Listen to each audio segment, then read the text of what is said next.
Bapak, Ibu, dan jemaat yang terkasih, kita bersyukur kembali kita dipersekutukan melalui persekutuan doa malam pada hari ini. Untuk itu, saya persilakan Bapak Ibu untuk mengambil waktu teduh sejenak.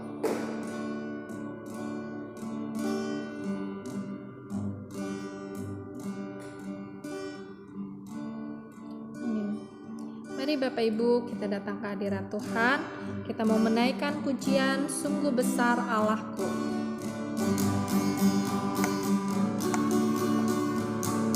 Bila kulihat bintang gemerlapan dan bunyi guru riuhku dengar, ya Tuhanku, tak putus aku heran melihat ciptaanmu yang besar. Maka jiwaku pun memujimu, sungguh besar Kau Allahku. Maka jiwaku pun memujimu, sungguh besar Kau Allahku.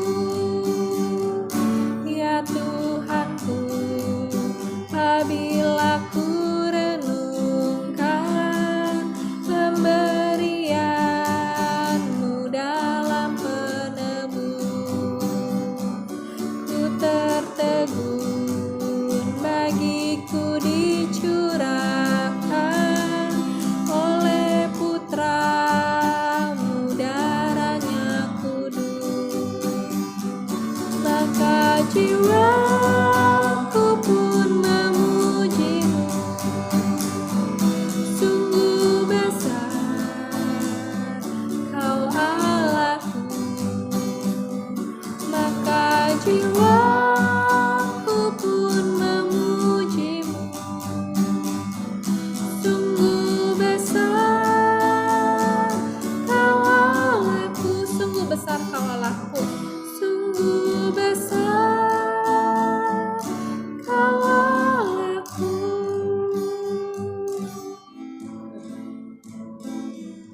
Bapa di dalam surga, terima kasih Tuhan untuk kesempatan yang Tuhan berikan kembali pada kami, untuk kami boleh bersekutu pada malam hari ini Tuhan. Ya Bapa, kiranya Tuhan memimpin setiap kami dimanapun kami berada. Tuhan memberkati kami ya Tuhan melalui persekutuan doa malam ini. Terlebih firman-Mu boleh memberkati di dalam kehidupan kami. Terima kasih ya Tuhan, kami mau serahkan persekutuan ini ke dalam tangan-Mu. Hanya di dalam nama Tuhan Yesus Kristus kami sudah berdoa dan mengucap syukur. Amin. Kembali kita menaikkan pujian, Dia Hanya Sejauh Doa.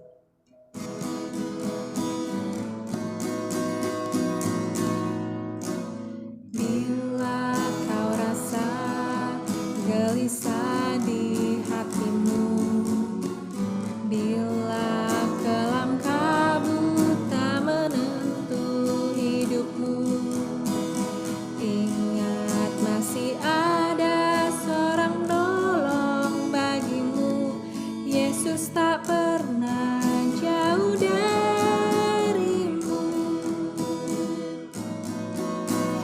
Bila cobaan menggoda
sebentar kita akan mendengarkan firman Tuhan.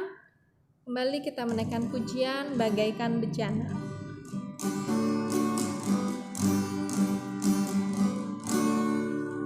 Bagaikan bejana siap dibentuk, demikian hidupku di tanganmu.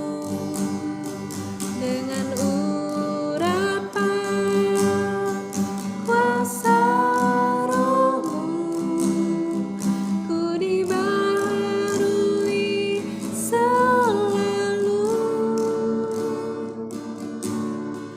Jadikanku Allah dalam rumah-Mu, inilah hidupku di tangan-Mu. Bentuklah turun kehendak-Mu, pakailah sesuai rencana-Mu. Ku mau seperti-Mu, Yesus, disempurnakan selalu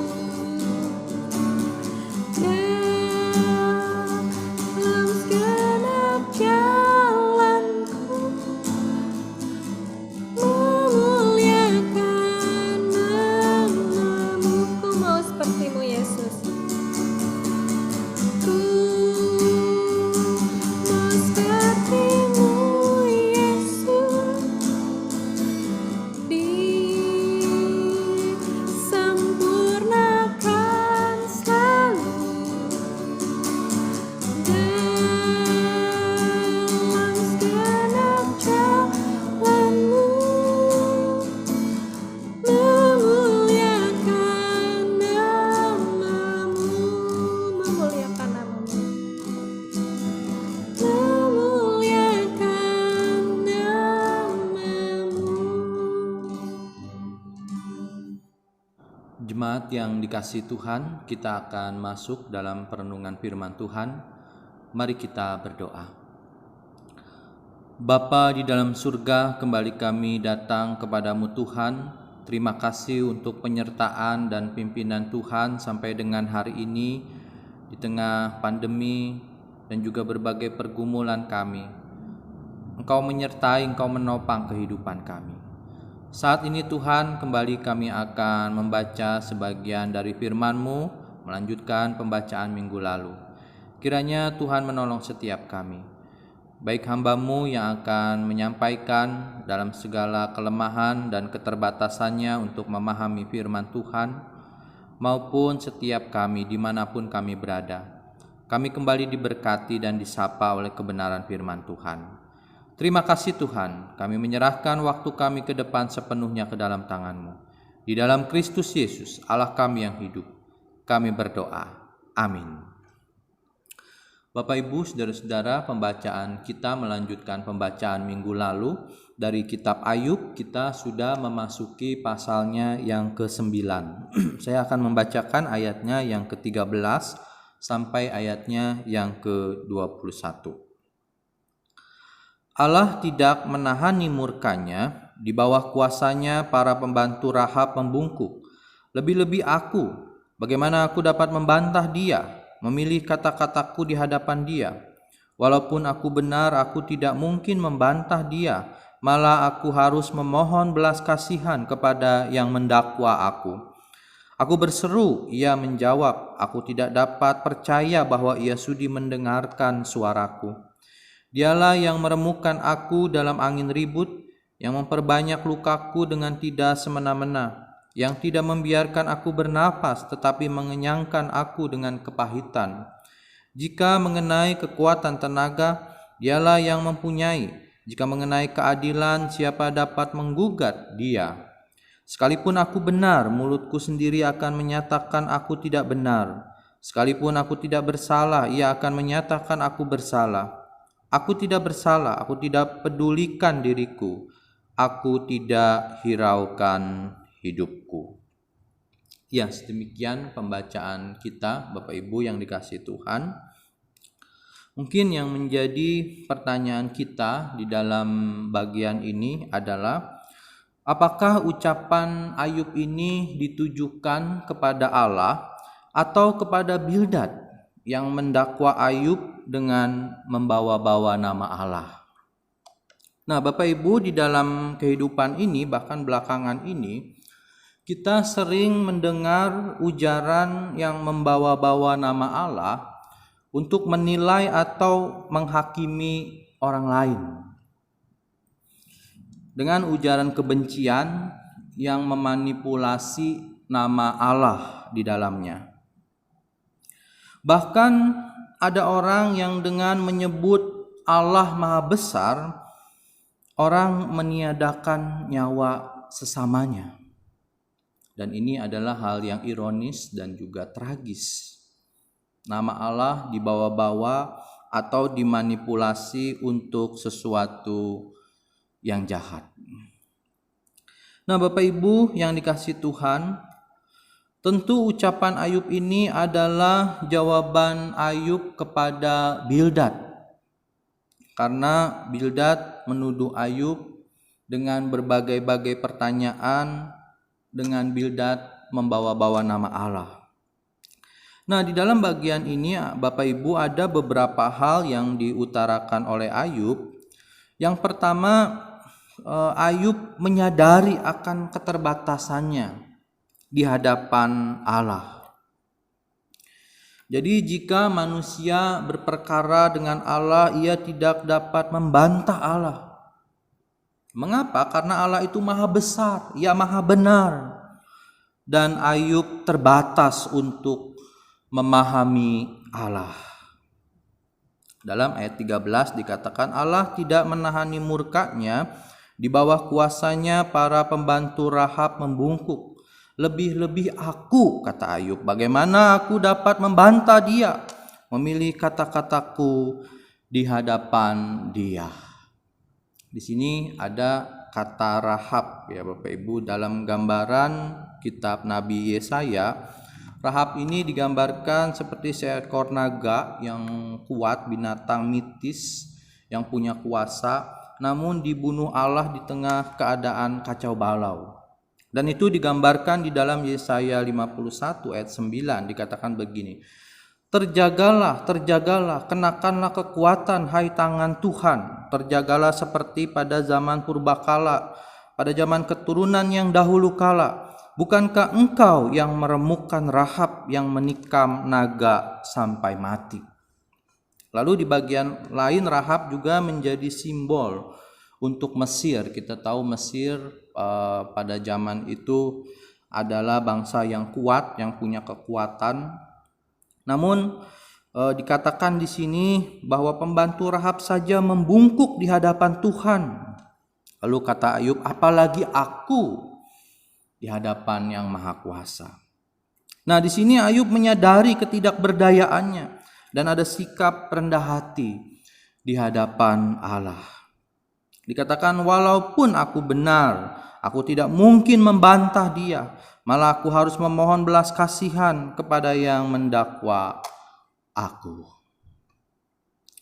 Lalu hal kedua yang dapat kita lihat dalam pembacaan kita, Ayub menyadari bahwa semua yang terjadi ada di dalam kendali Tuhan. Dengan istilah Ayub di ayatnya yang ke-17, dialah yang meremukkan aku dalam angin ribut, yang memperbanyak lukaku dengan tidak semena-mena, yang tidak membiarkan aku bernapas tetapi mengenyangkan aku dengan kepahitan. Nah, ungkapan ini memang bernada negatif ya Bapak Ibu mengenai Allah. Namun di dalamnya ada rasa percaya Ayub bahwa semua yang terjadi ada di dalam kendali Tuhan. Dan sikap iman seperti inilah sebenarnya yang bisa memberi kekuatan kepada kita yang mungkin sedang menghadapi pergumulan berat. Mengapa? Karena sikap iman seperti ini, dengan sikap iman yang demikian, kita percaya bahwa semua yang ada, yang terjadi di dalam kehidupan kita, di dalam kehidupan Ayub, ada di dalam kendali Tuhan dan seizin Tuhan. Saya pernah sharing saksian mengenai orang tua saya, almarhum papa saya, yang waktu itu mengalami stroke dan pendarahan di otak, dan kemudian harus menjalani operasi yang cukup besar di sebuah rumah sakit ya, karena membuka tempurung otak dari papa saya itu.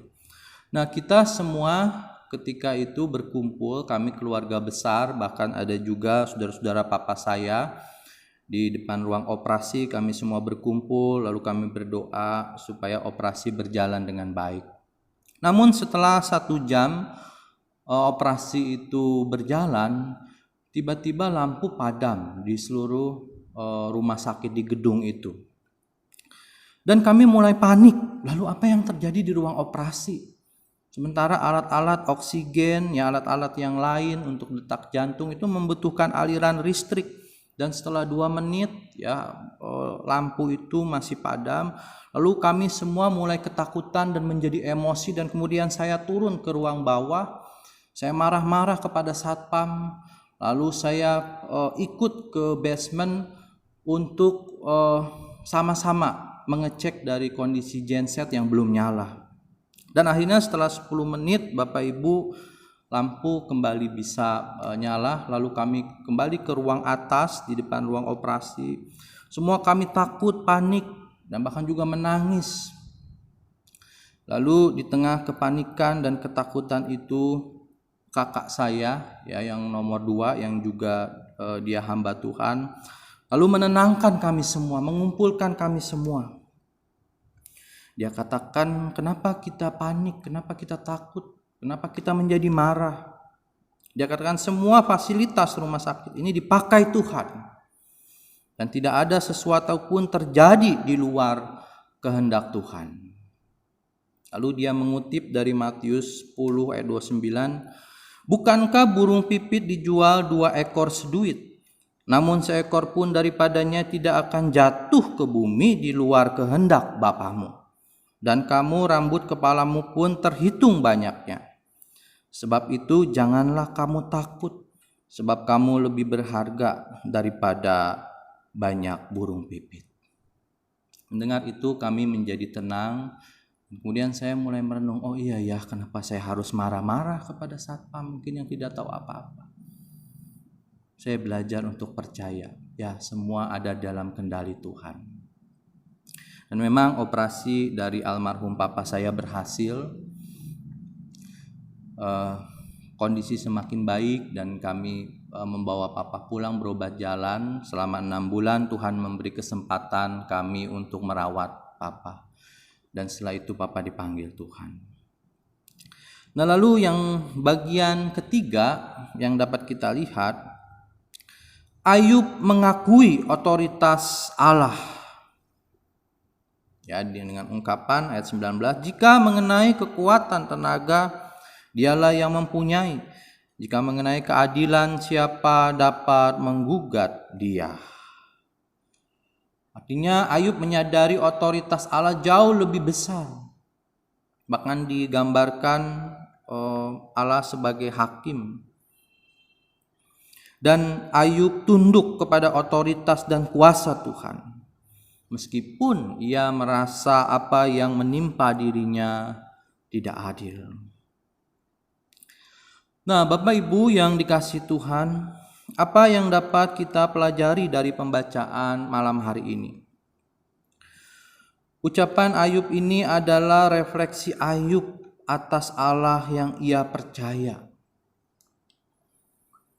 Yang menjadi pertanyaan kita, apakah Allah memang demikian? Seperti yang digambarkan Ayub atau Bildad lewat tuduhannya.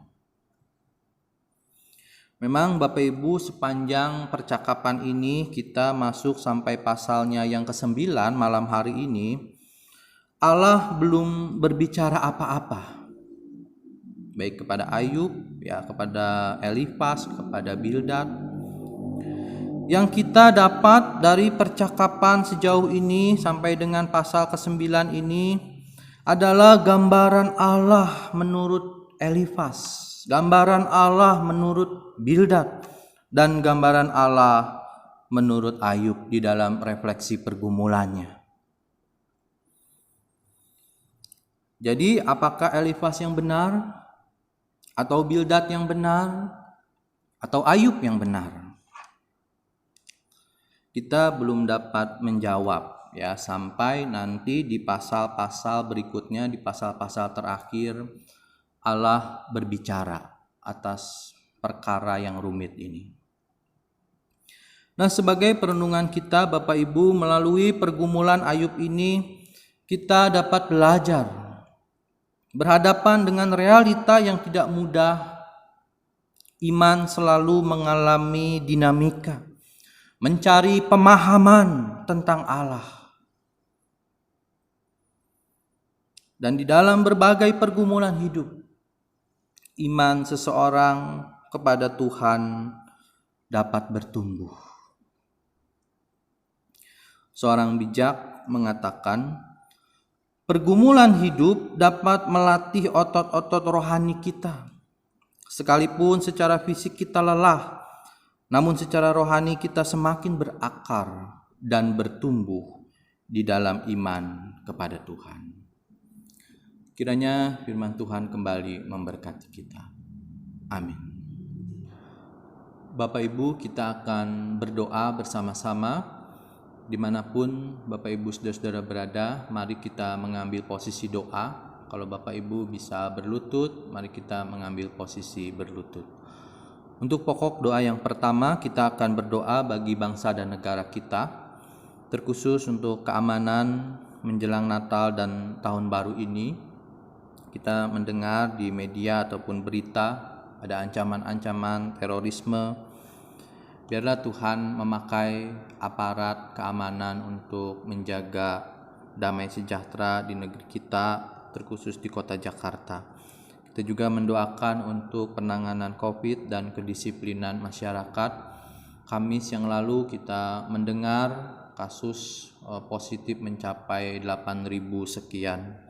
Kita doakan supaya masyarakat mungkin yang sudah mulai jenuh, yang abai dengan situasi seperti ini, sudah mulai melalaikan kedisiplinan itu. Kita juga doakan untuk kondisi ekonomi bangsa kita. Mari kita berdoa bersama-sama.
Untuk pokok doa yang kedua, kita juga berdoa untuk gereja kita, Gereja Kristus Jembatan Hitam dan juga Bapos Cengklong, memasuki minggu Advent, menyambut Natal dan Tahun Baru. Kita doakan seluruh rangkaian ini, sekalipun kita melakukan via online, tetap persekutuan itu, kehadiran Tuhan, kita bisa tetap rasakan. Kita percaya Roh-Nya yang kudus mempersatukan kita di dalam persekutuan, bahkan ibadah-ibadah Advent, Natal, dan juga ibadah yang lainnya.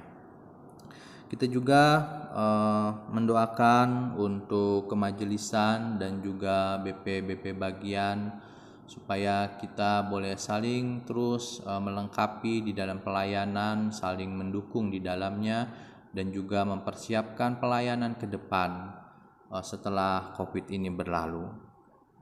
Mari kita berdoa untuk gereja kita, untuk pelayanan gereja kita, untuk rohaniwan, untuk majelis, untuk BP, untuk aktivis. Kita membawa di dalam doa.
Untuk pokok doa yang ketiga, kita juga mendoakan untuk pergumulan jemaat kita baik di Jembatan Hitam maupun di Pos Cengklong.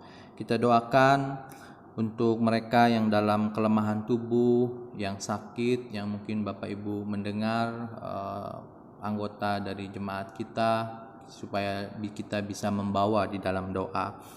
Kita juga berdoa untuk usaha, pekerjaan di tengah kondisi saat ini, pergumulan mereka di dalam rumah tangga, di dalam mendidik anak-anak, mendampingi belajar. Kita doakan untuk pergumulan jemaat kita. Mari kita berdoa untuk pokok doa yang ketiga ini.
Untuk pokok doa yang keempat, kita akan berdoa untuk pergumulan pribadi kita masing-masing.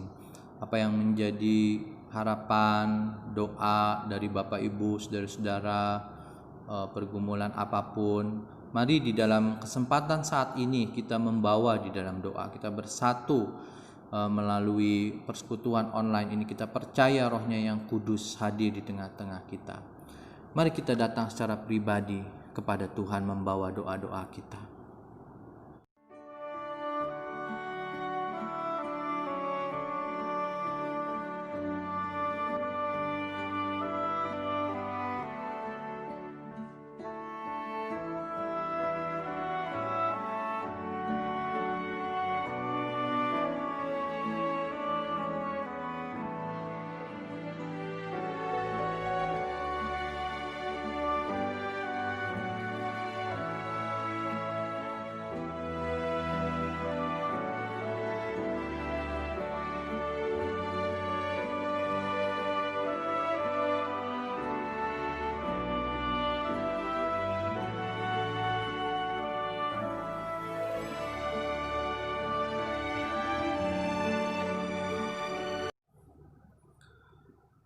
Bapa di dalam surga, inilah ya Tuhan syafaat kami, doa-doa kami kepadamu. Kami membawa pergumulan bangsa dan negara kami membawa pergumulan gereja kami. Kami juga membawa pergumulan jemaat-Mu, kami membawa pergumulan pribadi kami masing-masing. Kiranya Tuhan Engkau menyatakan yang baik atas setiap doa dan permohonan yang kami naikkan saat ini. Terima kasih ya Tuhan, kami akan mengakhiri persekutuan kami pada malam hari ini. Kau juga kiranya yang memberkati kami di dalam waktu istirahat kami. Esok pagi kami sambut dengan hari yang baru yang Tuhan anugerahkan, bahkan juga sesuatu yang baik yang akan kami kerjakan.